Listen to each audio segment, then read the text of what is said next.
Hai, selamat datang di channel Wixd. Saat ini, dunia sedang dilanda kejadian-kejadian yang di luar kuasa manusia untuk menahannya. Kejadian yang melanda dunia saat ini syarat dengan berbagai isu konspirasi. Namun, terlepas dari itu semua, kejadian ini menghantam berbagai sektor, baik sektor perekonomian dunia, pariwisata, bahkan kesehatan yang terdampak secara langsung. Corona, begitu orang-orang menyebutnya. Corona merupakan salah satu virus yang berasal dari keluarga virus MERS dan SARS, di mana kedua virus ini menimbulkan kerusakan pada sistem saluran pernafasan manusia. COVID-19, sebutan lain dari virus ini. Penyebarannya sangat masif, bisa dilihat dari analogi yang Anda saksikan saat ini. Namun, Corona bukanlah akhir dari segalanya dalam peradaban manusia. Ini hanya sebagian kecil dari kejadian yang pernah melanda dunia. Karena jauh sebelum Corona melanda dunia, tahukah Anda bahwa breakout yang jauh lebih mengerikan dibandingkan Corona pernah melanda dunia? Tujuan dari konten ini bukanlah menakut-nakuti, namun memberikan informasi untuk kalian semua. Dengan melihat ke belakang, patutnya kita bisa menjadikan acuan untuk menghadapi apa yang akan datang. Salah satunya adalah Corona. Selamat menyaksikan. Cacar. Penyakit cacar merupakan penyakit yang umum saat ini dialami oleh anak-anak, bahkan orang dewasa sekalipun. Memang saat ini cacar sudah menjadi penyakit yang umum dialami oleh manusia saat ini. Cacar merupakan satu-satunya yang diklaim penyakit menular pada manusia yang telah diberantas. Namun, kembali, belum sepenuhnya terberantas. Penyakit cacar air atau dalam istilah medis disebut dengan varicella adalah infeksi yang disebabkan oleh virus varicella zoster, di mana penderita yang terinfeksi virus ini ditandai dengan munculnya ruam kemerahan berisi cairan yang sangat gatal di seluruh bagian tubuh. Tahukah Anda, penyakit cacar sudah ditemukan sejak berabad-abad lalu. Telah terdeteksi dalam sampel jaringan yang diambil dari mumi-mumi Mesir kuno.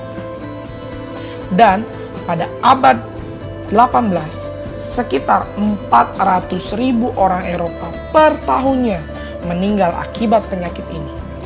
Dengan banyak efek samping yang ditimbulkan dan dibiarkan menjadi cacat permanen seperti buta salah satunya. Sebelum dihilangkan oleh program vaksin yang dimulai pada pertengahan 1960-an, penyakit cacar telah menewaskan sekitar kurang lebih 300 juta orang di abad ke-20.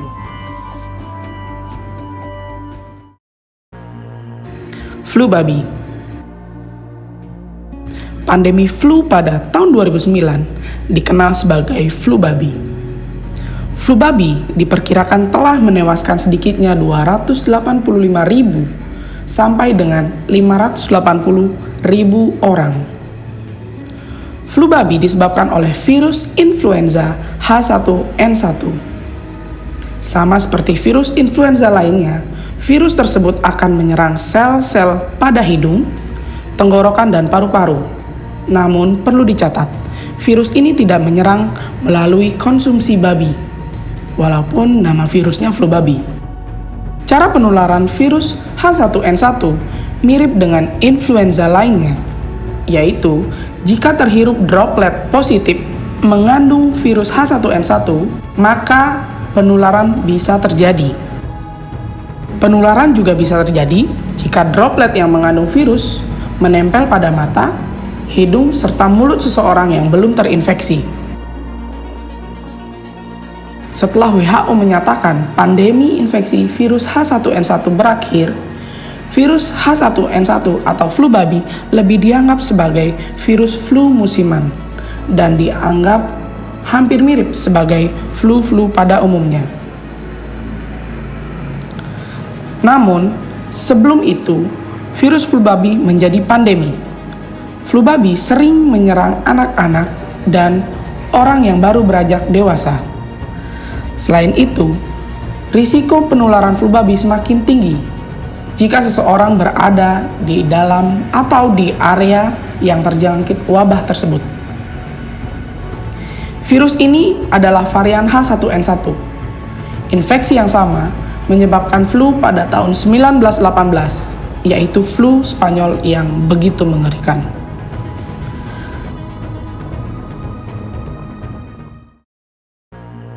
Black Death.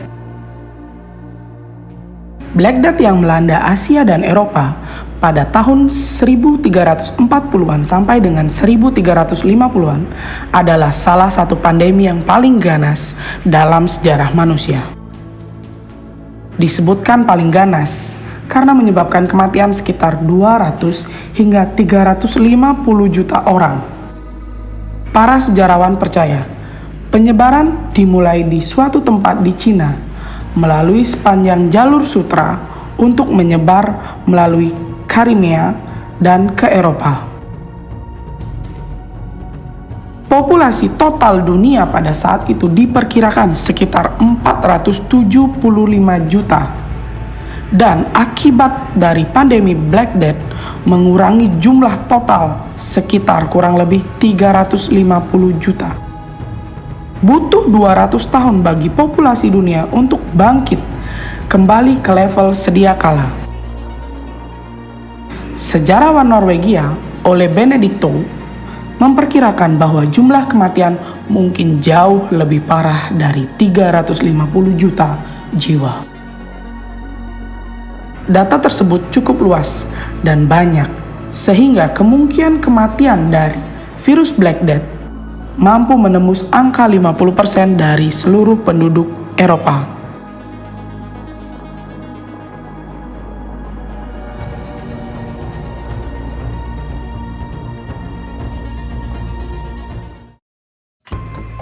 HIV/AIDS. AIDS pertama kali dilaporkan secara klinis pada tanggal 5 Juni 1981 dengan 5 total kasus yang terjadi di Amerika Serikat. Pada akhir 1982, total kasus terkonfirmasi di Amerika Serikat adalah meningkat menjadi 771 kasus, di mana 618 korban meninggal pada tahun itu. Saat ini, sekitar 40 juta orang terinfeksi virus HIV, di mana total 35 juta telah meninggal dunia. Virus ini pertama kali muncul diperkirakan di Afrika pada tahun 1920-an dari primata.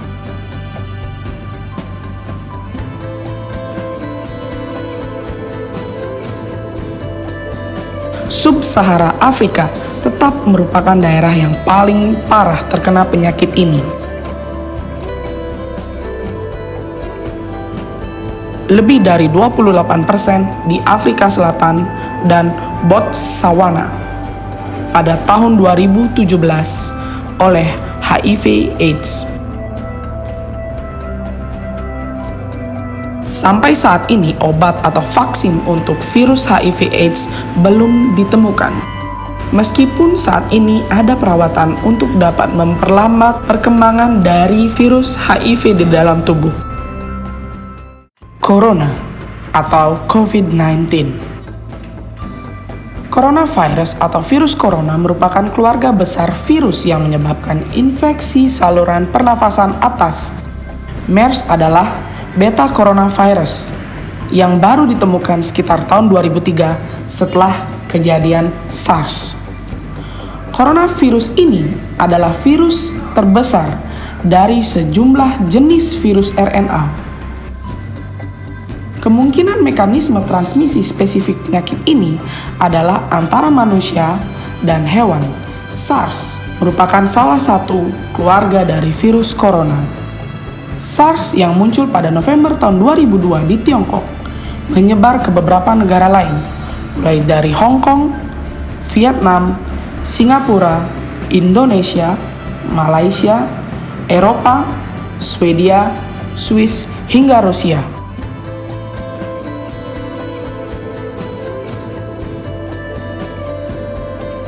So, bagaimana dengan COVID-19? Pertanyaan itu masih dipertanyakan sampai saat ini. Karena hingga saat ini, sumber penularan COVID masih belum terkonfirmasi secara jelas. Namun, yang jelas penularan dari manusia ke manusia lainnya jauh lebih cepat dibandingkan penularan MERS dan SARS.